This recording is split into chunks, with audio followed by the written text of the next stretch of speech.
पुढची बातमी अतिशय महत्त्वाची आहे। मुंबई काँग्रेसमधील 16 नेत्यांचं अध्यक्षांना पत्र आहे। लोकसभा निवडणूक झाली आणि याच निवडणुकीनंतर महाराष्ट्र काँग्रेसमध्ये पेच निर्माण झाल्याचं बोललं जात आहे। काँग्रेस अध्यक्ष मल्लिकार्जुन खरगेंना या नेत्यांनी पत्र लिहिलंय। लोकसभा निवडणुकीनंतर महाराष्ट्रात त्यामुळे काँग्रेसमध्ये पेच निर्माण झाल्याचं बघायला मिळतंय। मुंबईतील संघटनात्मक आराखडा तसेच नेतृत्व बदलावरती देखील चर्चा होत असल्याचं सध्या कळतंय। मुंबई काँग्रेसमधील 16 नेत्यांनी अध्यक्षांना पत्र लिहिलंय। लोकसभा निवडणुकीनंतर महाराष्ट्रामध्ये काँग्रेसमध्ये पेच निर्माण झाल्याचं देखील बोललं जातं। या संदर्भातली अधिकची माहिती जाणून घेऊयात। आमचे प्रतिनिधी राहुल कुलकर्णी आपल्यासोबत जोडले जात आहेत। राहुल, आपण पाहतोय मुंबई काँग्रेसमधील 16 नेत्यांनी मल्लिकार्जुन खरगेंना पत्र लिहिलंय। नेमकं काय कारण आहे या पत्राचं, काही कळतंय का? नाही, कारणापेक्षा त्यातली भाषा फारच वर्षा गायकवाड यांच्या विरोधात जाणारी आणि असं म्हणतात नेहमी की काँग्रेसचा पराभव फक्त काँग्रेसच करू शकतं।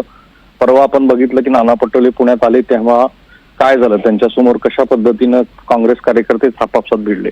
तसंच आता चंद्रकांत हांडोरे असतील, जेसी चांदूरकर असतील, नसीम खान असतील, यांचे वेगवेगळे पक्षांतर्गत काही आक्षेप आहेत वर्षा गायकवाड यांना घेऊन आणि म्हणून या 16 नेत्यांनी पत्र लिहिलं आहे।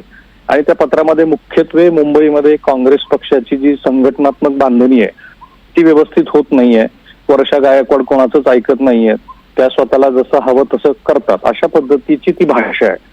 आणि मल्लिकार्जुन खरगे यांच्याकडे ह्या 16 जणांनी पत्र लिहून आपल्याला भेट द्या आणि वर्षा गायकवाड यांना हटवा अशा पद्धतीची मागणी केलेली आहे। अर्थात मुंबई काँग्रेस अंतर्गत प्रदीर्घ काळ वेगवेगळ्या पातळीवरती जे राजकारण सुरू असतं, आपल्याला आठवत असेल तर विधान परिषदेसाठी चंद्रकांत हांडोरे यांना तिकीट दिलेलं होतं, त्यांच्याऐवजी भाई जगताप निवडून आले। तेव्हापासूनच काँग्रेस मुंबई अंतर्गत बऱ्याच घडामोडी घडताना दिसतात।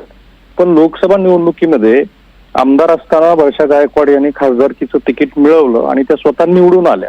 त्यानंतर हे पत्र अशा पद्धतीनं जाणं याचा अर्थ असा की मुंबई काँग्रेसमध्ये आलबेल नाहीये।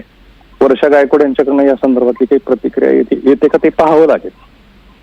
अगदीच राहुल, त्यामुळे आता येणाऱ्या काळात मुंबई काँग्रेसमध्ये काय हालचाली होत आहेत, काय घडामोडी घडतात हे पाहणं महत्त्वाचं आहे। तुर्तास धन्यवाद तुम्ही दिलेल्या माहितीसाठी।